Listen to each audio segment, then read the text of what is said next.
بسم اللہ الرحمن الرحیم۔ السلام علیکم ورحمۃ اللہ وبرکاتہ۔ ایک یہودی نے اپنے بیٹے سے کہا، جاؤ بازار سے سودا لے آؤ۔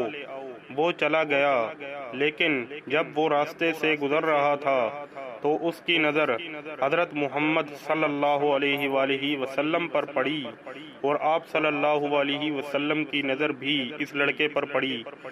آپ صلی اللہ علیہ وسلم کی نظر کا اتنا اثر ہوا کہ وہ لڑکا وہیں بیٹھ گیا اور کافی دیر تک بیٹھا رہا۔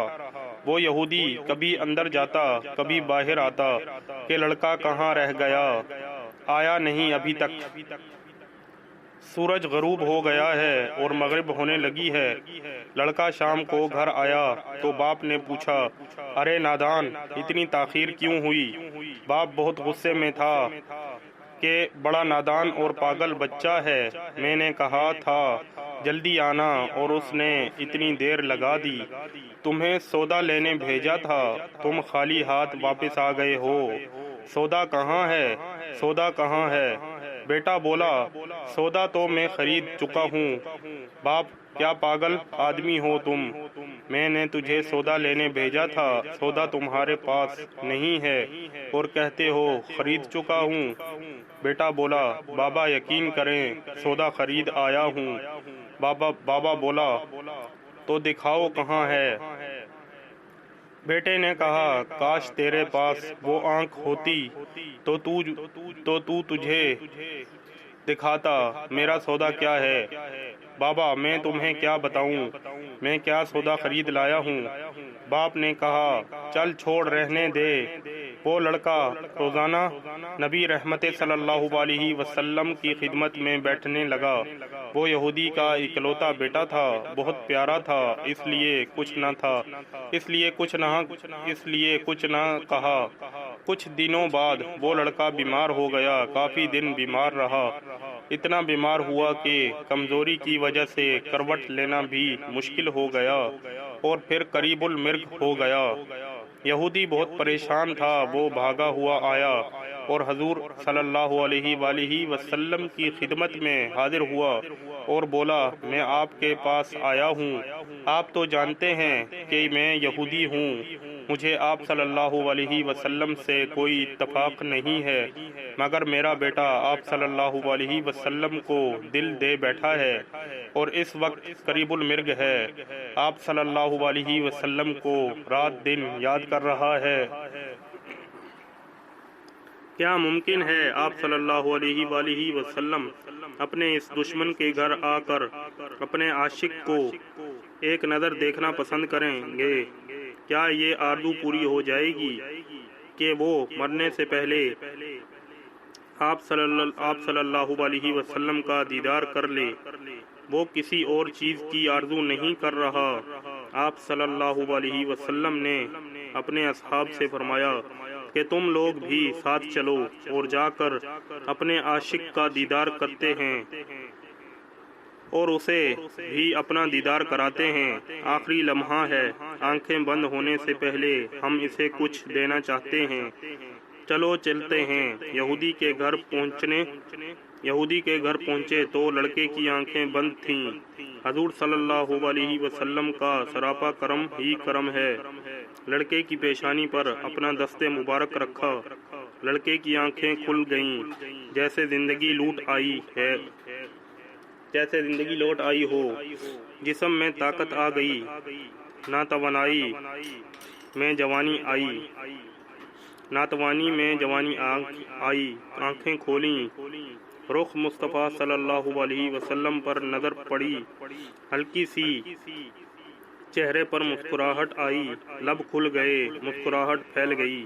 حضور صلی اللہ علیہ وسلم نے فرمایا، بس اب کلمہ پڑھ لو۔ لڑکا اپنے باپ کا منہ تکنے لگا تو وہ یہودی بولا، میرا منہ کیا تکتا ہے؟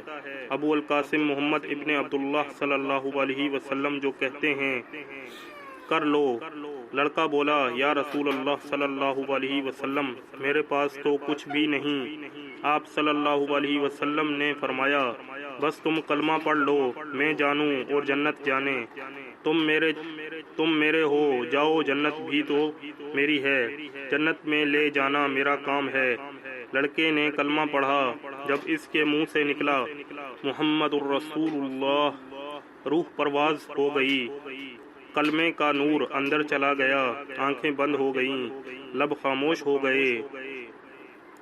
لڑکے کا باپ جو کہ یہودی تھا بولا، محمد صلی اللہ علیہ وسلم میں اور آپ دونوں مخالف ہیں، اس لیے یہ لڑکا اب میرا نہیں رہا، اب یہ اسلام کی امانت ہے، اگر شان نبوت صلی اللہ علیہ وسلم سے اس کا جنازہ اٹھے تب ہی اس کی عزت ہے، لے جائیں اس کو۔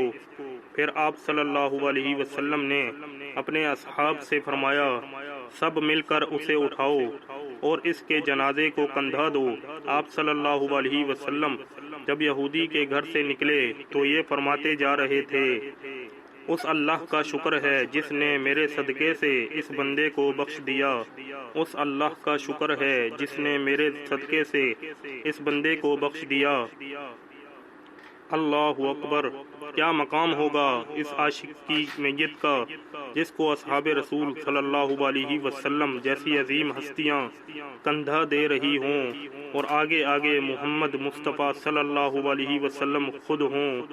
قبر تیار ہوئی، کفن پہنایا گیا، حضور صلی اللہ علیہ وسلم قبر کے اندر تشریف لے گئے، قبر میں کھڑے ہوئے اور کافی دیر کھڑے رہے اور پھر اپنے ہاتھوں سے عاشق کی میت کو اندر اتارا۔